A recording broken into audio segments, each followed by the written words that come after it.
Welcome back to this channel. Usong-uso ngayon ang retiring young, di ba? Kung pwede nga lang sumabay sa uso.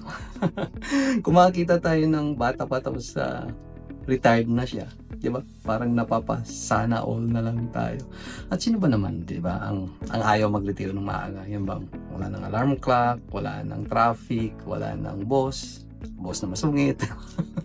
So, ano ba dapat ang isaalang-alang o i-consider natin kung magre-retiro tayo ng maaga, especially siguro kung bago ka mag 60 years old, no? Yun ang ating pag-uusapan ngayon. Meron akong 5 things to consider when you retire before age 60. Yun ang title ng video natin, no? Kung bago ka sa channel na ito, welcome.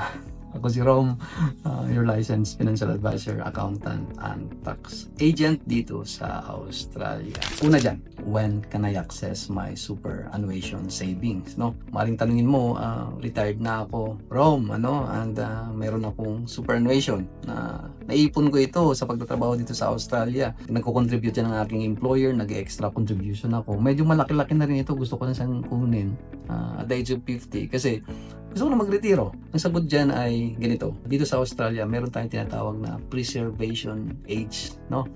Nang sabi dito, hindi mo ma-access o makukuha ang superannuation mo before ma-reach mo yung preservation age. Currently, 60 years old, no?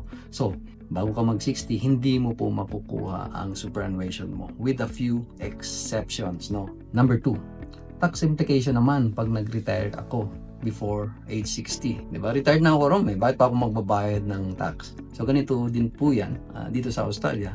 Bawat income natin ay matatax pa rin kahit retirado ka. Especially kung may, di ba, kung may income ka outside superannuation, assuming, no, na nag-retire ka, pero meron kang mga konting racket, no? Baka nagtayo ka ng sarili mong negosyo, o maaaring nagbenta ka ng property din, kahit na retired ka na, subject ka pa rin sa marginal tax rate mo.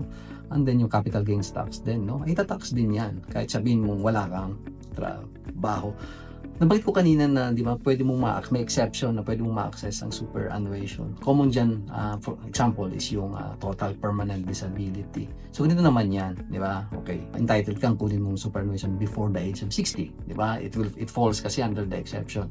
Maaring may tax implication sa pagkuha ng superannuation bago ka mag 60 years old. So, very, very important na kausapin mo yung mga tax advisor, accountant, or yung financial advisor mo at tanungin, ano ba kaya ang tax implication nito? Kukunin ko na ang superannuation ko before the age of 60.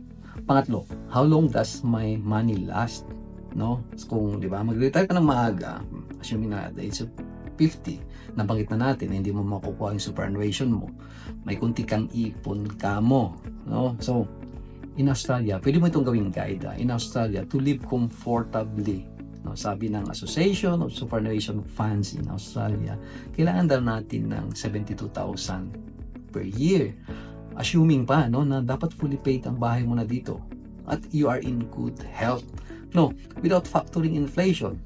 50 years old ka pa lang ngayon. Check mo yung ipon mo, no? Kung 72,000 ang kailangan, di ba dapat meron kang 720,000 para mag-last ang pera mo in the next 10 years to live comfortably dito. And then pag age of 60, pwedeng kunin ng superannuation mo at meron ka namang pagkukunan ng pera sa mga araw-araw na gastusin, no? Pang-apat, can I get the age pension, Rom, if I retire before the age of 60? Ang sagot po dyan ay hindi po, no? Ang pension age po dito sa Australia at the age of 67. So, kailangan i-consider nyo rin ito, no? Nakala nyo pag nag-retire ka, pupunta ka sa Centrelink natin at sabihin mo, pag-pension ka na. Hindi po yun. Ganun, 67 years old ang pension age sa Australia. Panglima, can I get yung tinatawag nating healthcare card or mga seniors card if I retire before the age of 60?